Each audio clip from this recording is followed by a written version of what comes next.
Okey.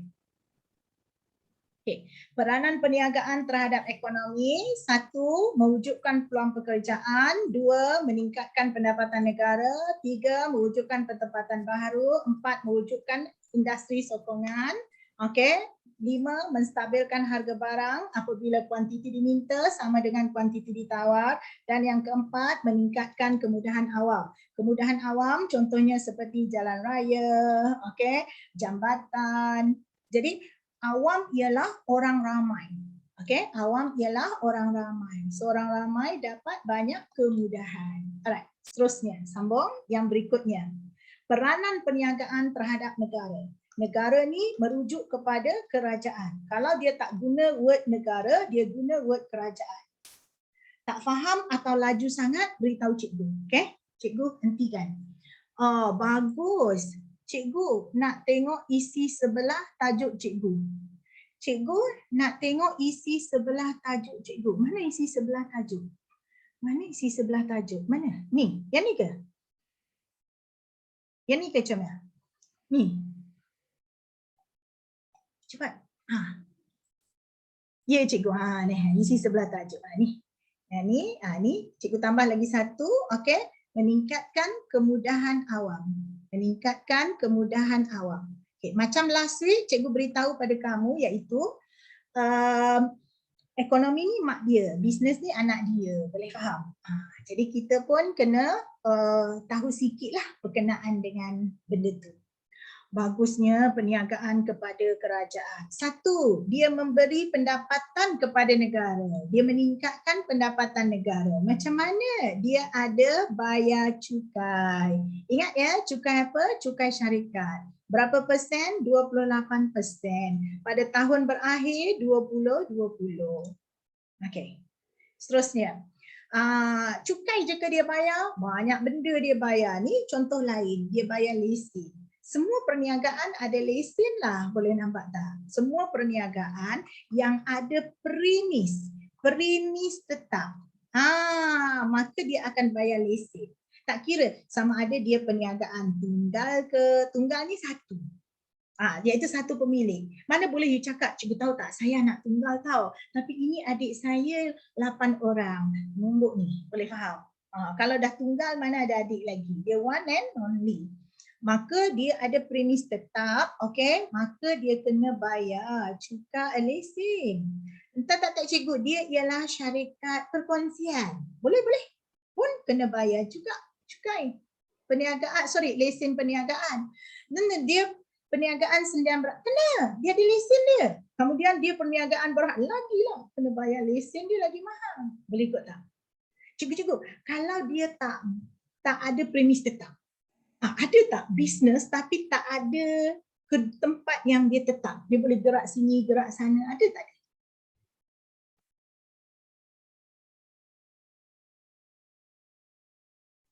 Food truck itu.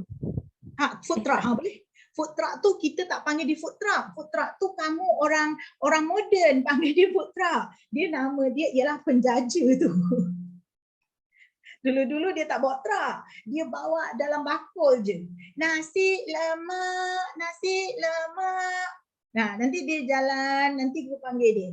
Nasi lemak. Nanti dia pusing, dia cakap, saya bukan nasi lemak lah. Boleh faham tak? Tapi itu ialah penjaja. Ataupun dia penggerai. Penggerai itu dia buka gerai dia dekat sini. Tapi gerai dia tu ada roda, ada roda kat bawah. Kalau dia rasa kat sini panas sangat, nanti dia tolak pergi tempat lain. So dia tu macam pasar malam. Pasar malam tu. Ini mereka tak bayar lesen ni, tapi mereka bayar bukan kepada Suruhanjaya Pensyarikatan Malaysia. Mereka bayar juga, dia ada juga lesen. Tapi dia lesen dengan, kita panggil apa? Tempatan dia. Lesen untuk tempatan. Contoh, you jaja tu dekat mana? Food truck you area mana? Area KL. You kena bayar dengan pihak berkuasa, PBP. Pihak berkuasa tempatan. KL DBKL. You kena bayar dengan DBKL. Tak cikgu, saya punya food truck tu, gerai saya tu duduk dekat area Ampang. Majlis Perbandaran Ampang Jaya. Okay? You kena bayar dekat situ. Tapi you kena ada lesen tu ada. Lagi. Bagus. Okey, dia meningkatkan pendapatan negara. Bagus. Okey, dia dapat mewujudkan peluang pekerjaan. Yang ni cikgu tak setuju sedikit. Cikgu akan ubah dia sikit. So you kena ubah juga. Boleh faham? Iaitu dia mengurangkan masalah pengangguran. You tahu tak apa beza dia?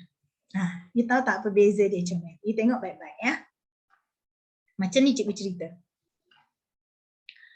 Kalau kepada masyarakat ialah saya, kamu, orang ramai, kita memang mahu peluang pekerjaan. Saya nak peluang pekerjaan, nanti ada pekerjaan, nanti saya dapat gaji, nanti saya boleh belanja. Ada power of earning, ada power of buying, boleh nampak. Saya ada kuasa untuk membeli. Tapi bagi negara, negara bukan mahukan peluang pekerjaan yang sangat banyak. Kerana peluang pekerjaan yang sangat banyak kepada negara, dia ni boleh menghancurkan ekonomi negara. Apa cikgu cakap ni? Okey, you bayangkan apabila peluang pekerjaan tumbuh dengan banyaknya, sana kontrak, everywhere is contract, boleh nampak tak? Sedangkan you tahu kan, rakyat Malaysia, ada Melayu, Cina, India sama-sama tak mahu beranak. Boleh faham tak? Melayu dengan Melayu kahwin, anak satu. India kahwin, anak satu. Cina kahwin, anak satu. Paling ramai 2. Boleh faham? Kalau tak percaya, cikgu tanya dalam kelas ni, siapa yang adik-beradik dia ada 10 orang dan ke atas? Cuba beritahu cikgu, ada tak dekat sini yang adik-beradik dia 10 orang dan ke atas? Ada? Tiada. Tak akan punya. Boleh faham tak? Lalu apa berlaku? Kalau ada saya nak dengar, saya, you ke 10 orang? Jangan tipu. Lalu apa berlaku? 2 orang, 3 orang. You bayangkan. You ingat mak nak bagi tak you kerja kontrak sana? Takkan. Lalu apa berlaku? Bangla masuk dengan ramainya. Lagi Nepal masuk. Lagi Indonesian masuk. Lagi Vietnamese masuk. Cambodia masuk. Lalu apa berlaku? Mereka dapat pendapatan. Sebab ada peluang pekerjaan, mereka dapat pendapatan. But they all never spend here. Boleh nampak? Habis dia makan itu, bos bayar. Boleh faham tak? Bos bagi nasi bungkus. Itu sahaja. Mereka duduk di rumah-rumah kontrak. Seluruh wang dihantar balik ke negara mereka. Cuba you bayangkan. Kalau satu orang hantar 1,000. Tak payah banyak. Satu orang hantar 1,000. Kalau ada 3 juta penduduk asing di Malaysia, 3 juta darab dengan RM1,000 sebulan, you akan dapat 3 juta ribu, membawa maksud 3 bilion ringgit Malaysia flies from Malaysia for nothing. Boleh nampak? Bukan kita beli kapal terbang harga 3 bilion. Boleh nampak? Okay? Duit tu mereka hantar kepada keluarga mereka, saudara mara. Saya cuma cakap 3 juta. And for your information, 3 juta tu ialah jumlah Indonesian maid yang ada dalam Malaysia dan mereka itu adalah secara legal dan gaji mereka 1,000 and above dan mereka hiding dalam rumah. Mereka hide, mereka tak nampak di luar sana. You tengok Bangla dekat luar sana. So kita bukan mahu banyak peluang pekerjaan kalau kita ialah kerajaan. Tapi kita mahu mengelakkan masalah pengangguran. Kerana pengangguran ialah masalah negara. Peluang pekerjaan bukan masalah negara. Pengangguran ialah masalah negara. Okay?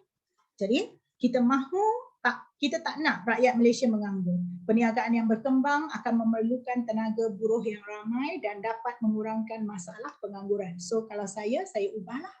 Isi kita dapat mengelakkan pengangguran. Pengangguran tak ada. Satu. Lalu apa berlaku? Yang ketiga, bagus bisnes ni kepada negara. Oh, dia mewujudkan peluang perniagaan yang baru. Ini tadi sokongan. Cikgu sama lah. Tapi you letaklah belakang dia negara. Yang ni beza sikit. Yang nombor 2 ni beza sikit lah. Ni buku LP. Pakai nota LP. 4. Yang ni sama ya, industri sokongan yang baru kepada negara. Jadi kalau sebelum ni negara hanya buat kereta je, sekarang ni negara dah terhebat, boleh nampak. Kita juga buat enjin kita sendiri, boleh nampak. Cikgu, you ke kita buat enjin? You pergilah Google tengok, bukan ke enjin from China. Ya, memang kita pakai kebanyakan enjin dari China, iaitu enjin Kempro. Okay, macam proton wajah. Dulu-dulu wajah yang first generation, second generation tu kita pakai dari Jepun lah, iaitu Mitsubishi. Sekarang ni pakai enjin Kempro, dia start dengan Gen 2. Kenapa kita tak buat sendiri? Kerana kos kita mengeluarkan enjin adalah lebih tinggi berbanding dengan kos kita import from China, dia adalah lebih murah. Dan kita dapat menjual kereta-kereta macam Persona, Gen 2 dan seumpamanya pada harga yang lebih rendah. Okay? Seterusnya, yang keempat, meningkatkan aktiviti pengeluaran. Bagusnya bisnes kepada negara kerana pengeluaran ni, output, Q stand for output, akan meningkat. Yang tu jual apa? Kasut. Yang tu jual apa? Baju. Yang tu jual apa? Makanan. Apa nama syarikat you? Okay, you pun sebutlah nama syarikat you apa. Perniagaan you pun berkembang dan you meningkatkan pertumbuhan ekonomi negara, merancakkan ekonomi negara. Okay, banyak bisnes. Kita suka. Negara suka. Meningkatkan kegiatan pelaburan. Perniagaan yang maju akan memberi pulangan yang besar. Pulangan ni ialah untung comel. Pulangan ialah untung yang besar. Dan bila orang tengok untung kau besar, mereka minat untuk melabur. Tadi cikgu cerita, bila kau dapat beli Lamborghini jual kacang. Cikgu, poin nombor 2 dalam isinya perkataan meningkatkan guna tenaga dalam bermaksud. Okey, mari tengok nombor 2. Okay, mari kita tengok nombor 2. Mengurangkan masalah pengangguran. Perniagaan yang berkembang memerlukan tenaga kerja yang ramai. Memanglah kalau kedai kau 1, kau perlu 2 orang pekerja. Kalau kedai 2, perlu 4 orang. Kedai 3, perlu 6 orang. Okay. Yang tu faham ya? Dan ini dapat mengurangkan masalah pengangguran. Sepatutnya 6 orang ni duduk dia dekat rumah, makan tidur. Tapi nasib baik kau buka bisnes. Ada peluang pekerjaan. Mereka tak menganggur. Okay. Serta meningkatkan guna tenaga dalam. Guna tenaga dalam membawa maksud, okay, rakyat tempatan. Jadi guna tenaga dalam negara kita. So kita ambil lah, tak payahlah sampai kau perlu import pekerja-pekerja asing. Boleh faham tak? Bagi peluang pekerjaan kepada dalam negara. Okay, serta meningkatkan guna tenaga dalam negara kita. Boleh? Itu maksud dia. Okay. So, guna tenaga tu ialah, guna tenaga ni membawa maksud ialah buruh yang bekerja. Itu definisi dia. Okay. Buruh ialah mereka yang berusia antara 15 hingga 64 tahun. Buruh, definisi buruh. Buruh ialah mereka yang berusia antara 15 hingga 64 tahun. Macam datuk kamu umur 99 tahun. You jangan pergi duduk dekat datuk and then you cakap, datuk ni menganggur ya. Si duduk je free. Pergilah kerja. Nanti kalau datuk pergi kerja, angkat batu nanti patah tulang datuk. Boleh faham tak? Umur 99. Itu di luar tenaga buruh. Atau adik kamu baru lahir, your niece, your nephew baru lahir, you cakap you ni minum susu aja, okay, pergilah kerja, okay, itu bukan buruh. Mereka itu ialah di luar tenaga buruh. How to count the buruh? Okay, buruh equals guna tenaga plus penganggur. So sebahagian daripada buruh tu tenaga dia berguna. Macam saya, tenaga saya berguna. Buktinya orang bayar saya. Orang guna tenaga saya, orang bayar saya. So you ialah guna tenaga. Itu yang dimaksudkan dengan guna tenaga. Who is guna tenaga? Guna tenaga ialah buruh yang bekerja. Who is penganggur? Penganggur ialah buruh yang tidak bekerja. You jangan cakap penganggur ialah guna tenaga yang tidak berguna. Mana definisi ni? Okay? Penganggur ialah buruh yang tidak bekerja. Guna tenaga ialah buruh yang bekerja. Buruh ialah guna tenaga campur penganggur. Kalau dia suruh kira, dalam ekonomi dia suruh kira. Dalam bisnes dia tak suruh kira. Dia kira berapakah kadar penganggur di Malaysia. How to count that? Ambil lah jumlah penganggur. over dengan jumlah buruh times 100. Cikgu dia tak bagi jumlah penganggur, dia bagi guna tenaga kan. You ambil lah buruh tolak guna tenaga bahagi buruh darab 100. Okay, dia dapatlah persen kadar pengangguran. Okay, boleh tak tu cikgu nak masuk ni 1.14, 1.1.4 faktor-faktor pengeluaran, boleh tak? Boleh cikgu. Boleh. Okay, start. Faktor-faktor pengeluaran. Okay, 1, bahan mentah. Ini fakta khusus. You kena ingat. Ini cikgu bol tu. 2, modal. 3, modal insan. 4, teknologi. 5, keusahawanan. Ada 5 je. Cikgu-cikgu, kita belajarkan cikgu kan dalam ekonomi kan. Faktor-faktor pengeluaran terdiri daripada tak boleh makan ubi tua, tanah, buruh, modal, usahawan, tingkat teknologi. Banyak je faktor-faktor pengeluaran. Macam faktor-faktor kamu pergi ke sekolah. Ada banyak sebab. 1, kamu nak bawa balik for flat. 2, kamu nak tunjuk kasut baru. 3, kamu nak cari kawan. 4, kamu nak tengok girlfriend tu. Ada banyak sebab. Tapi dalam kita punya pengajian perniagaan 946 ni, faktor pengeluaran kita 1 ialah bahan mentah. Okey, bahan mentah. Bahan mentah merupakan segala input. Segala ialah semua. Input ialah faktor-faktor pengeluaran. Nama lain bagi faktor, cikgu nak tulis mana? Siapa ni yang banyak tulis ni? Okey.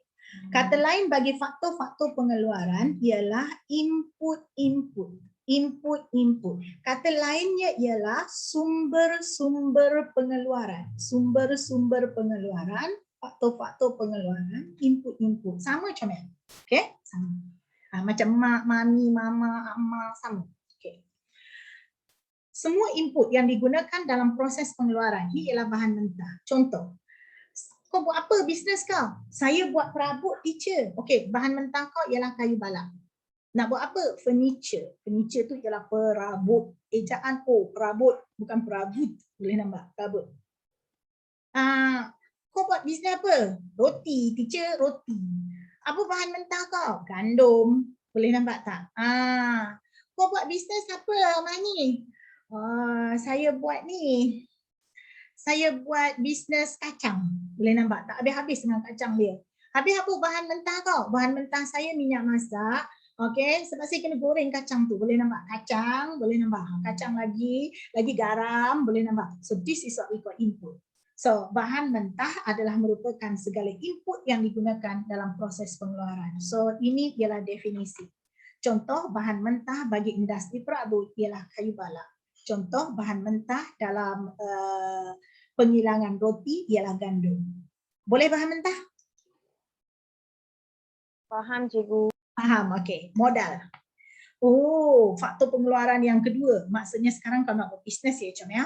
Apa bisnes nak buat? Saya nak buat roti. Saya nak buat kedai roti Mahani. Cikgu bagilah nama sedap sikit. Okey, kedai roti England. Kau punya sukalah. Okey. 1, mesti ada gandum. Boleh? Kedua, mesti ada modal. Modal ialah semua aset yang digunakan untuk dilaburkan dalam perniagaan. Contoh modal terdiri daripada cash money, wang tunai, mesin, bangunan, peralatan, jentera. Boleh nampak tak? Yes. Kau ingat saya nak buat roti ni, tiba-tiba roti keluar. Ada magic. No, saya ada beli satu building. Boleh faham tak? Dalam tu saya letak mesin untuk menguli dough roti. Kemudian saya pakai berbagai jenis peralatan. Boleh nampak tak? Contohnya peralatan untuk tutup saya punya plastik bag. Kemudian ada jentera, saya ada 4 buah lori yang akan bawa roti England saya ke mana-mana, seluruh Malaysia. Saya guna cash money. Wang tunai hati-hati je. Wang tunai dia macam ni. Contoh, kamu ada duit 10,000. Mari, mana tempat? Okey, kosong sini. You ada duit RM 10K, 10,000. Okey, RM 4K you guna untuk pergi belanja dekat pasar malam. Walau pergi pasar malam belanja 4,000. Tak tahu you belanja apa. You pergi tengok char kway teow. You tanya berapa char kway teow ni satu? RM6. Kemudian you pun beli. Saya mau semua ya char kway teow ni dengan kuali, dengan you sekali. Gatal betul, boleh faham tak? Ini bukan pelaburan. Ini bukan faktor pengeluaran. Ini ialah penggunaan, consumption. Okay, C. Kalau dalam bahasa ekonomi, C, consumption. Manakala balance dia iaitu RM6K lagi, you buat business, you buat perniagaan. So this is investment, iaitu modal you, pelaburannya. Jadi you jangan bila cikgu sebut je wang tunai, you ingat bahawa oh semua wang tunai adalah modal. Tak. Yang menjadi modal ialah suatu duit ni yang boleh menghasilkan duit lain. Yang boleh menghasilkan duit lain dengan lebih banyak. So itu ialah investment. Ya? Macam kamu pergi sekolah, mak hantar pergi sekolah, mak masukkan tuition lagi, mak habis banyak duit. Berapa duit mak habis? Lower seat, upper seat, mak habis belanja itu, ini, yuran semua sekali, kurang lebih 8,000 mak habis. Dari mula masuk lower seat sampailah habis upper seat, sampailah you bawa balik 4 flat, 4A. Mak habis berapa? 8,000. Tahu tak mak sedang? Yang wang tunai tu macam yang duit investment kan?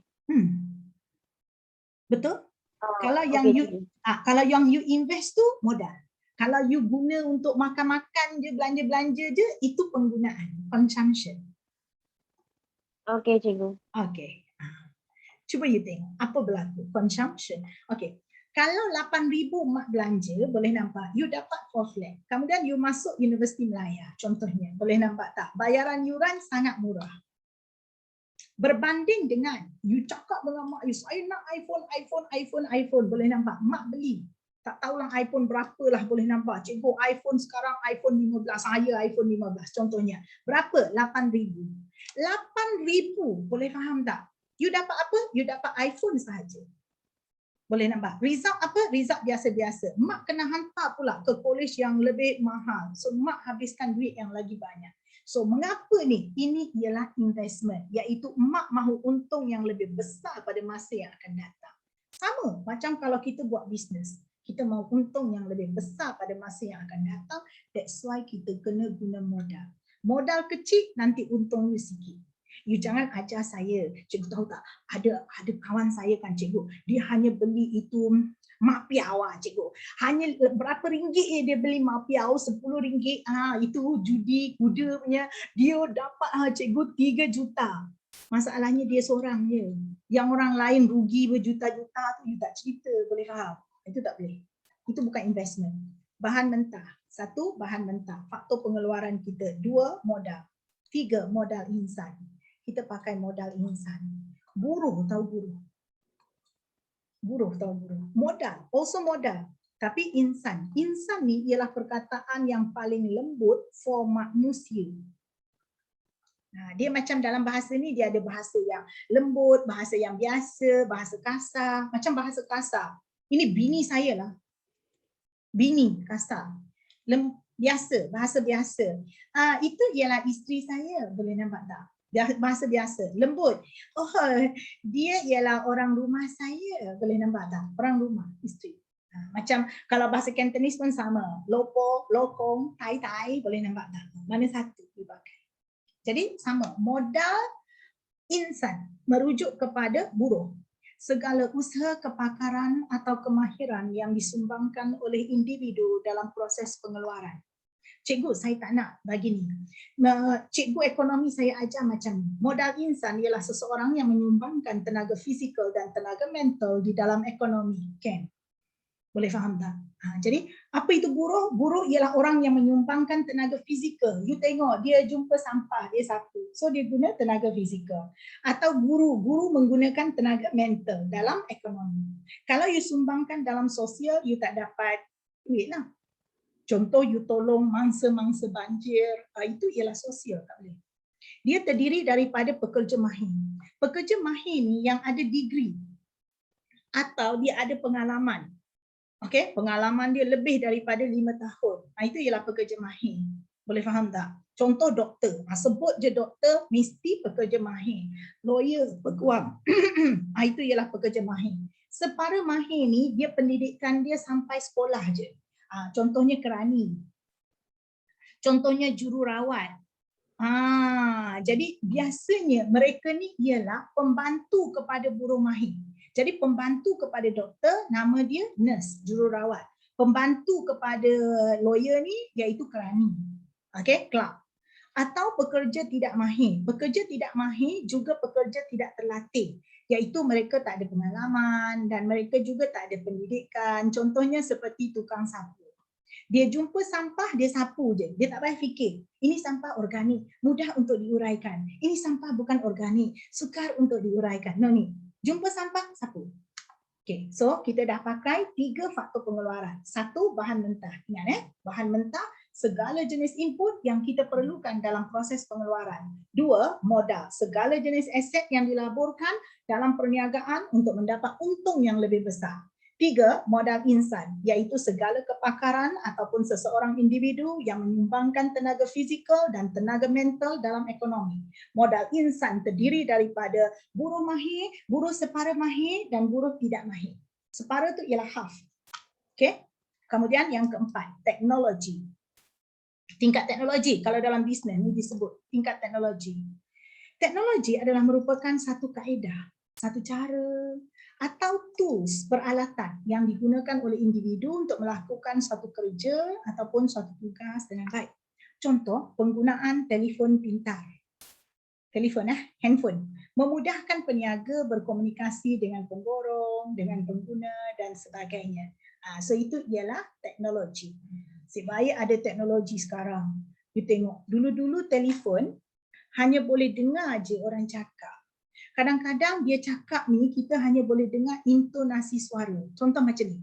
You cakap dengan girlfriend you boyfriend. Girlfriend you sebenarnya sedang minum air lah. Kemudian you tanya dia, darling, I nak tanya you satu soalan. Girlfriend pun jawab, tanyalah. Boyfriend tanya lagi, you rasa I handsome tak? Lalu girlfriend tu pun cepat-cepat tutup handphone, buat muntah sana. Kemudian dia kontrol suara dia. And then dia cakap, ya, you sangat handsome. You pun hati berbunga-bunga sampai beberapa hari. Tapi cuba you buat video call. Bila you buat video call sana, dia cakap, dia nampak dia sedang minum. Kemudian dia cakap, I nak tanya satu soalan, tanyalah. You rasa I handsome tak? Kemudian girlfriend you muntah dekat sana. Then you tahulah bahawa you memang tak handsome. Okey, kenapa? Ini akan menjadikan komunikasi kita adalah lebih mantap. Komunikasi lebih mantap. Apa dia mantap? Kita dapat dengar suara, kita dapat tengok dia punya feedback tu dengan lebih cepat. Itu dalam komunikasi biasa. Habis kalau dalam bisnes, kita dapat tengok ramalan cuaca pada hari ini. Kenapa penting sangat cuaca, teacher, dekat kawasan ni? Saya jual ABC lah, air batu campur. Kalau seandainya hujan, siapa nak makan cendol sambil menggigil-gigil air hujan? You faham tak? Jadi saya tak buka kedai lah hari ni, gerai tu saya tak buka. So kita boleh check, oh pukul 2 dah nak hujan, so saya datang awal sikit lah, boleh faham. Maksudnya macam tu. Okay, so itu ialah tingkat teknologi. Last one, penting ni, dia adalah faktor yang penting dalam bisnes kita, iaitu keusahawanan. Kata nama terbitan ni, ke-an-pe-an-an. Okay. Keusahawanan adalah merujuk kepada segala ialah semua kemahiran dan keupayaan individu untuk menggabungkan faktor-faktor pengeluaran dan menguruskan sesuatu perniagaan. Alah, sebenarnya kalau cikgu tak ajar faktor-faktor pengeluaran, kamu dah tahu kan? Sebab kamu ada belajar ekonomi, betul tak? Betul, cikgu. Betul. Tapi kalau cikgu tanya, apakah definisi keusahawanan? You boleh ingat tak? Boleh tak you cakap dengan lancar? Keusahawanan dapat didefinisikan sebagai seseorang yang menggabungkan input-input bagi mengeluarkan output. Usahawan juga mestilah kreatif dan inovatif dan mewujudkan sesuatu yang baru dan belum wujud.